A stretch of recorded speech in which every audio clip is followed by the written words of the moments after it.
All right, Rabotai, welcome to the, we'll call it the series of Chaburas, Shiurim, on the Derech HaPsak of Chachmei HaMa'arav, Ma'arav HaPnimi, Morocco, as it's commonly called. And I'll tell you the topics that I want to cover, depending on the amount of times we have, the amount of weeks that we have. Today, I want to discuss the parameters of Kabbalat Piskei Maran and the Yesod Psak of Chachmei Morocco. I don't know how much we'll cover, whether we'll have an opportunity to discuss Kabbalat Piskei Arosh in this week's Chabura. Then we're going to talk about the Derech HaPsak in Maran, Stam Veyesh, Halacha Kestam, Kabbalat Divrei Moram, which is the Rama, and other klalim that Chachmei Morocco, how they were posek like. Then there's going to be another topic, which is minhagim, based on the Pri Chadash and the Marik, what minhagim to keep, what minhagim not to keep, and finally, how do we blend the works of the Arizal and Kabbalah and the other students of the Arizal according in Halacha. So all of these subjects, I have to tell you, is subjects that are years and years and years of research of our Chachamim, not for myself only, but of what I'm going to present to you. And I'll give you a little bit of a historical background, how this came about. And so what I'm going to discuss now, if you listen closely and you are committed to understanding what I'm going to say, you'll have an understanding how to approach halacha on your own, according to your masoret. What the Chachamim before you, the hundreds and hundreds and hundreds of Chachamim, how they were posek halacha, and in all of their teshuvot, all the ma'aseh bedin, there's a very clear psak le'halacha. When I first got into this, I grew up in a city with just a few Moroccans called Montreal, and I lived with minagim. There's no question about them. That's how we did everything. And the more I got involved in the yeshiva world, it was very much the influence of Maran Arav Ovadia Yosef Zchuto Yagen Alenu, that his hashpa, along with his son's Sfarim, was very prominent, very prevailing, and because of that, we found ourselves in a position to have to defend ourselves every time, and we had to basically understand. It obligated us to understand why we do different in certain areas, and the more that we were able to look into it, we discovered that not only is there a hatzdaka and it's based on strong basis, but it has extremely strong bases, and you circumvent many halachic issues by following this derech hapsak that probably you're obligated to follow al pi minhagei avot. We'll discuss that another time. So in doing that, I started researching more and more. I would visit very often Rabbi Shalom Esas.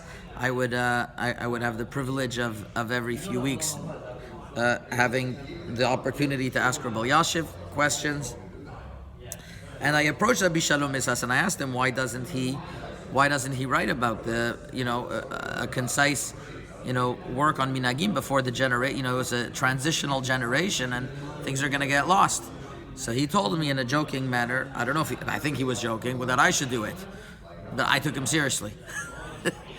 Hence, I started researching it in depth, and I had the privilege and an opportunity to be around the Gedolei Ador, Rabbi Yashiv I mentioned, Rabbi Shalom Esas, Rabbi David Ovadia, Rabbi Yeshua Maman, and they were kind enough to be madrich me and help me. And after, right before I moved to Los Angeles, when I was before my 30th birthday, I was able to publish the first volume of Gen Avot, and it's a good thing that I left, because people didn't know how young I was, so I was people thought that it was somebody older, so maybe they took my the works more seriously. And either way, it developed into Orach Chaim, Yored De'ai, V'na Ezer. Choshen Mishpat is ready. I mean, not ready. It's finished, but it's got to be worked on. And this is Shulchan Aruch according to the view of Chachmei Morocco. So, a common question that I'm sure all of you have is, how are we supposed to paskin halacha? The Ashkenazim have the Mishnah Berura, which was accepted as a Kisanhedrin, like the Chazon Ish says. And what are we supposed to do? Of course, the easiest thing is just to open up a Yalkut Yosef or an Or Letzion, and that's it. And you're right. Maybe it is easier. But according to the klalim that I got from Rabbi Yashiv and Rabbi Shalom Besas, and you'll see that's not necessary to think that way. I'll start with two very basic klalim before we get into the subject. Rabbi Yashiv told me, and I heard this confirmed by other poskim as well, that you're obligated to listen to a minhag and know a minhag, what you know about. What you don't know about, you're not obligated. Now, Rav Shlomo Amar Shlita, he likes to say that there are many different minhagim in Morocco, and this city is not like this city, so it's all a confusion, and therefore kind of downplays it a little bit. I heard from Rabbi Shalom Esas not that way. He said that most minhagim are the same. There are few differences in cities, and when we're talking about minhagim, we're talking about thousands and thousands of details of halacha.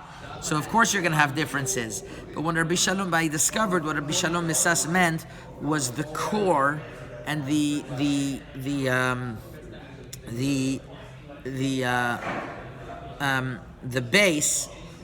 base of our derech hapsak and minhagim is the same. And Shelot Utshuvot Vayomer Yitzchak brings already in the Ya'avetz, I think he quotes the Ya'avetz, that all of the minhagim came from Chachmei Castilla, and they started when they moved originally to Fez, that was the capital, and from there nitpashet lechol hamikomot achirim, and that's why you can understand that they're all the same, because they all came from one source. That's what we're going to speak about probably the next time. Today, let's focus on Kabbalat Piskei Maran. Actually, you know what? Maybe we'll start with the Rosh, because that's earlier in time, and we'll see if we get to Kabbalat Piskei Maran. Yeah, maybe we'll start with that. So,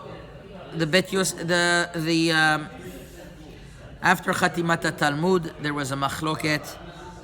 There was many Rishonim that wrote different works, the Rambam, the Rosh, and the Rif. And just to give a little bit of a perspective, the Rosh was a Talmud of the Maran Rothenburg, and the Rosh moved to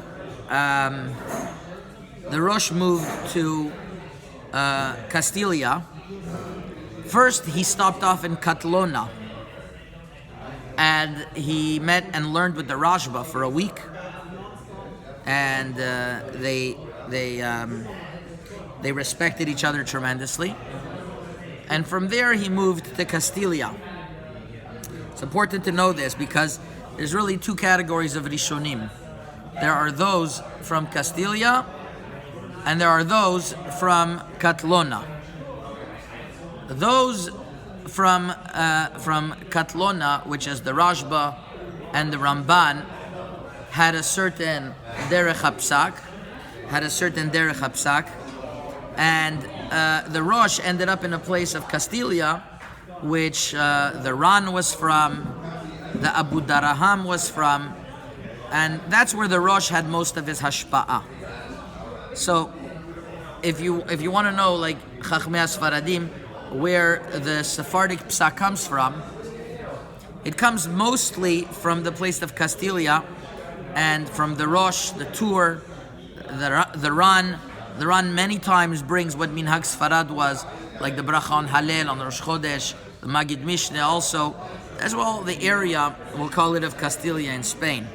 Now with the Gerush, Shnat Mizre, which is Resh Nun Bet, 1492, when the Jews were expelled.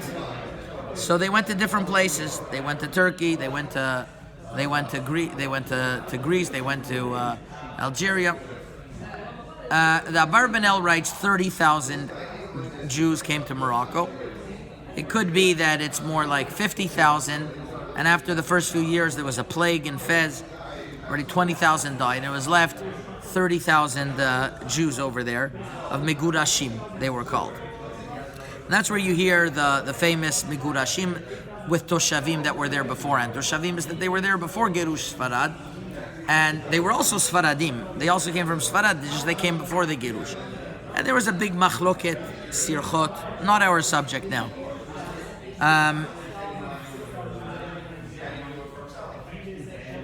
Rav Shlomo Amar Shlita, the Rav of Yerushalayim, has a teshuvah written if in Morocco they accepted the opinion of the Shulchan Aruch. And within it he writes like this: why is it that certain things were noheg delo kmo Maran, kmo amirat halel, or lema'ech sichot, yesh mehem she'amru, עוד איזה עניינים גם נתנו כמה פרשנות ילדותיות. יש מהם שאמרו שיהודי מרוקו נמשכו אחרי רבנו הראש שהיה בספרד והשפעתו התפשטה עד למורוקו. So he says, some say that their hashpa'ah they had from the Rosh. ולא זכרו שהיה גם הרמב"ם לפניו וכן הרמב"ן ובימיו שם היה הרשב"א, ריטב"א וריב"א זכרן בכל יום הבא ועוד רבים מגדולי הספרדים. ולמה לא הושפע ולא קיבלו, למה קיבלו הכל מהראש? So he dismisses this fact that the Moroccans could have had hashpa'ah from the Rosh. Now, what he wrote over here of Shlomo Amar is a pele. It is b'chilat kvod Torato. We're going to see there are many important sources that lead to the fact that the Rosh had strong hashpa'ah by all the Sfaradim. He was the Rav of the Sfaradim, and his psakim were nitkabel. I always say that we're going to speak about the klal of the Bet Yosef, migu migut lat, 2 out of 3, right? Bet Yosef, the way he writes in his Akdama, he accepted. We decide halacha is Rif, Rambam, and Rosh. We go 2 out of the 3. Now people think that he took the Rosh as a token Ashkenazi. That is nothing. There could be nothing further than the truth. The Rosh was probably more followed than the Rif and the Rambam themselves. Let's start with the first, the Abu Draham. The Abarbanel in Zevach HaPesach, Perek Seder Dvarim Bli Shimurim, writes the following: ואנחנו גלות ירושלים אשר בספרד הננו נוהגים כדת הראש. The Maharshach חלק א' סימן קל"ד, הראש רבם של הספרדים. The Takanot of the Kerem Chemer, Rabbi Avram Ankawaz, a lot of Takanot Chachmei Morocco. All these books you can get on Hebrew books, you can print them even, get them delivered to your house. The Kerem Chemer, where Rabbi Avram Ankawaz, this book was actually sponsored by none other than Moses Montefiore. He writes, Kvar nahagu mimot olam kedat harosh.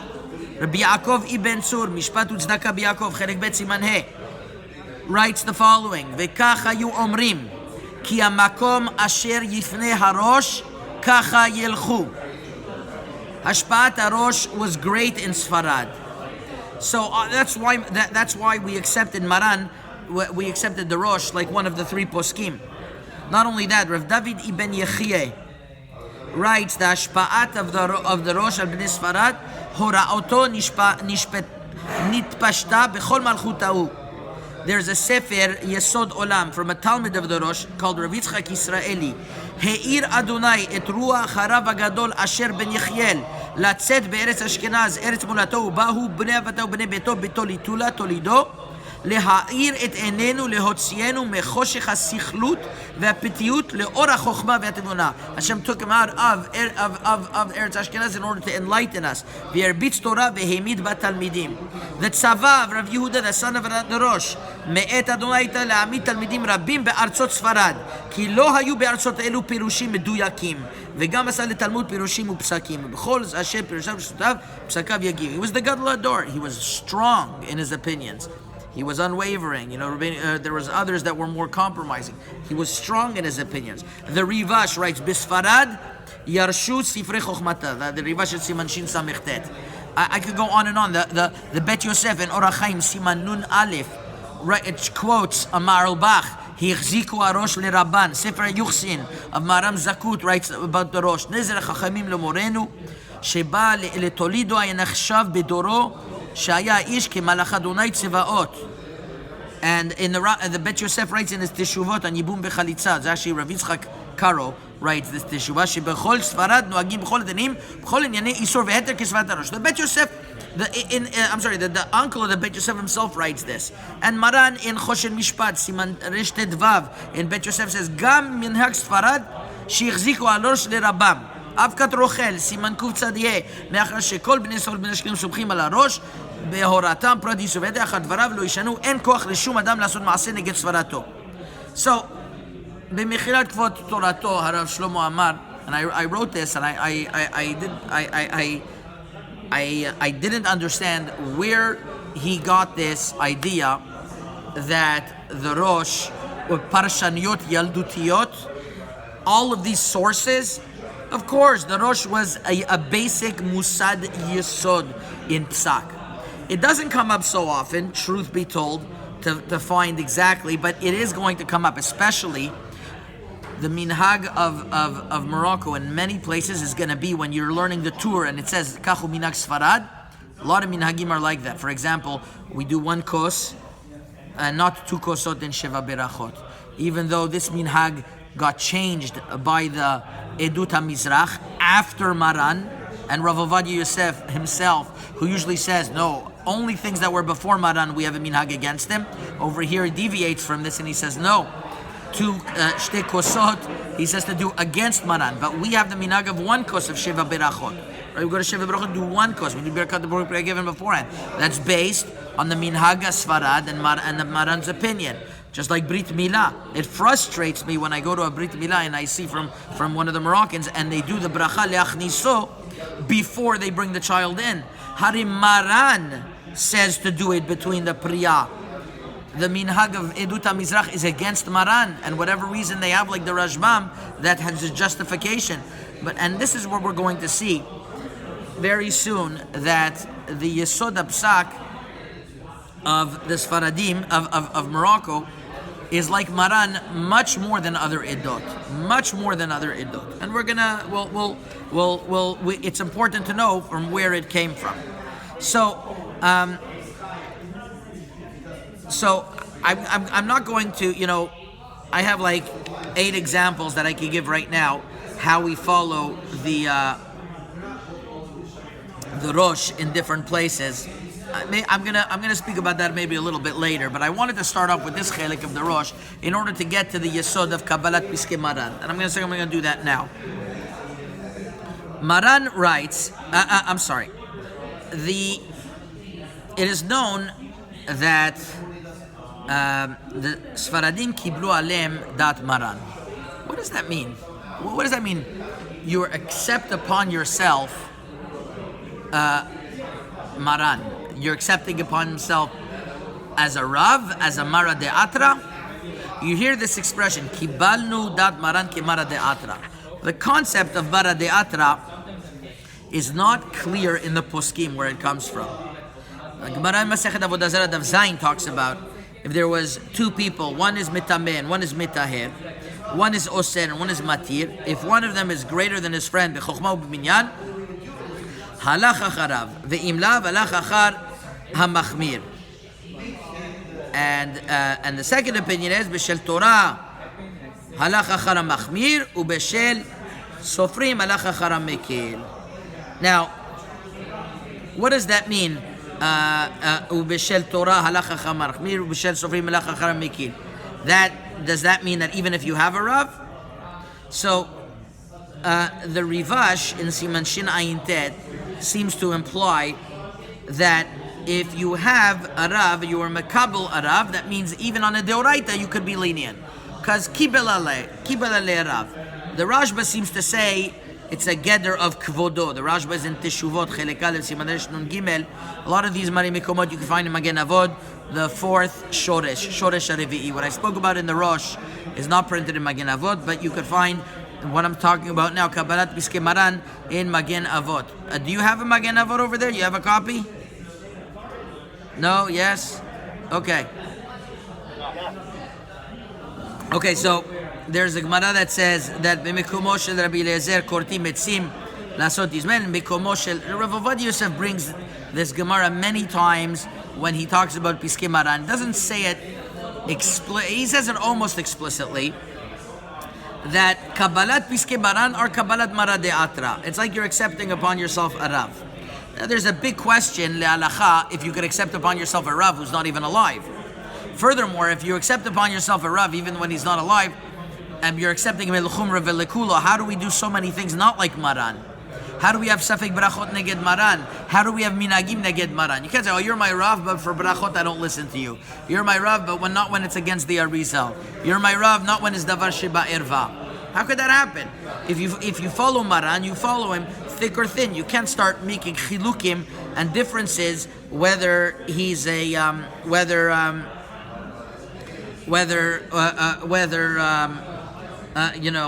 you only accept Maran in a certain way. So there's a big question on the Mehalech of Rav Ovadia Yosef that Kabbalat Maran is a very absolute Kabbalah like Mara De'atra, and he always brings this concept that how could you say something brachot le'akel against this? So Rabbi Tzion Bashol in Or Litzion Chelek Bet has a long arichut about this, and he says that obviously what you have to say is that the Kabbalah Mitzad Maran was the Gedolei Poskim said we should follow Maran in a limited fashion, a limited corporation, a limited we accept Maran only like this, only whenever it doesn't go against the Arizal, only when it doesn't go against something brachot laken, only when it doesn't go against erva. That is how he explains it, and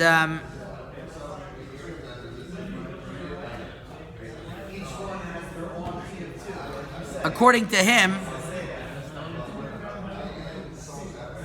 it's a little bit difficult to understand what are the rules of the game. What are the rules of the game? When did they? Okay, why should we listen to Maran when elif poskim cholkim alav? We only decide like Maran when most poskim agree to him, or when half of the poskim agree to him. Not when everybody agrees to him. So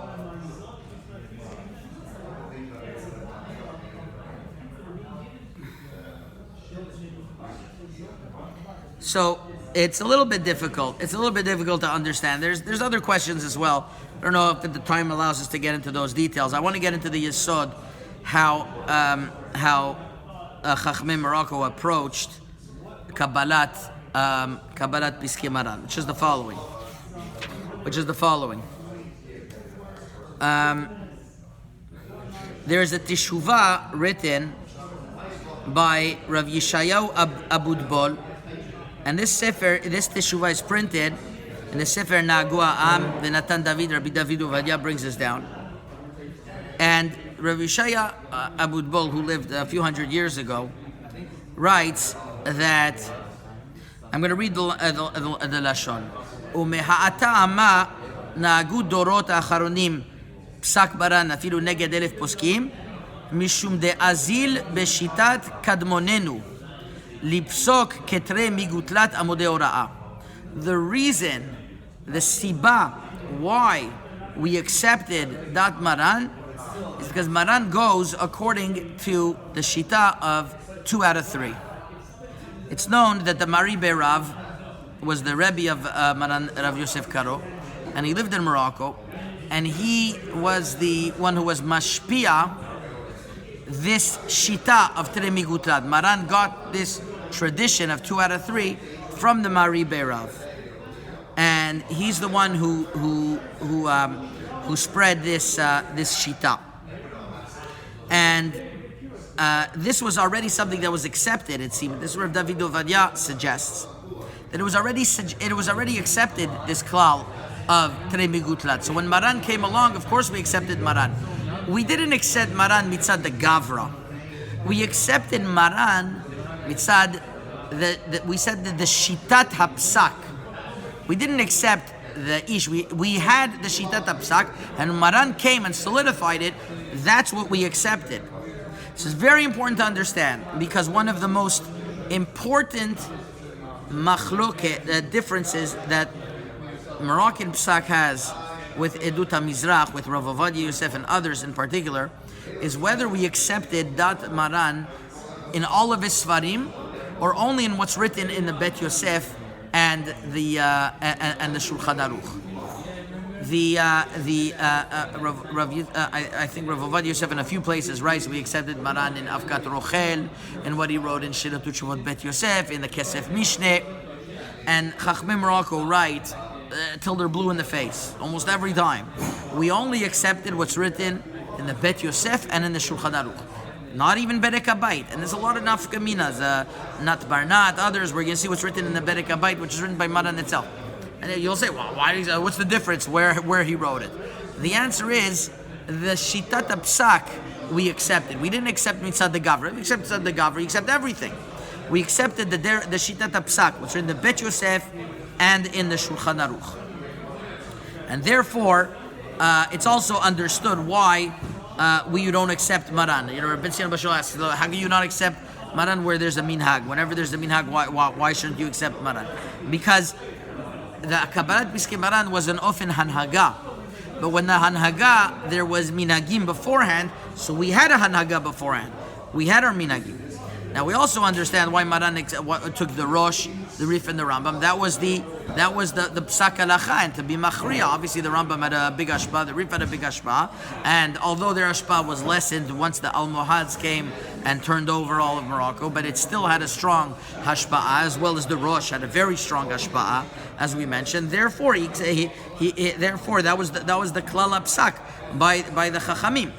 Now, Maran Achida writes in Birkei Yosef, Siman Tav Kuf Pevav, that Kivan sheyesh listapek bedat HaShulchan Aruch, that Shidat HaRambam enu ken, enu bichlal kabalatam lismoch al HaRambam. There's a discussion, by Hadlakat Nerot, for example, when women light Hadlakat Nerot. Maran is not clear. Maran seems, Rav Ovadia Yosef quotes Maran as making a bracha before and then doing adlaka. But Maran didn't bring the lashon of the Rambam. He brought the lashon of the Tur that says Kesheyadlik Yevarech. So it's not clear. Some say what Rav Ben Tzion Bashal says means that you should light and then make the bracha, like the Bahag. That's why he wrote the lashon of the Tur. Some say it's not clear. The Chida writes over here and at a few other places that where Dat Maran is not clear, lo kibalnu horaotav. What's pshat? Once again, like what we're saying, because we accepted the Shulchan Aruch and the Bet Yosef in a certain ofen. When it's not clear, we didn't accept the Gavra that we have to figure out what he meant all the time. Sometimes we do that.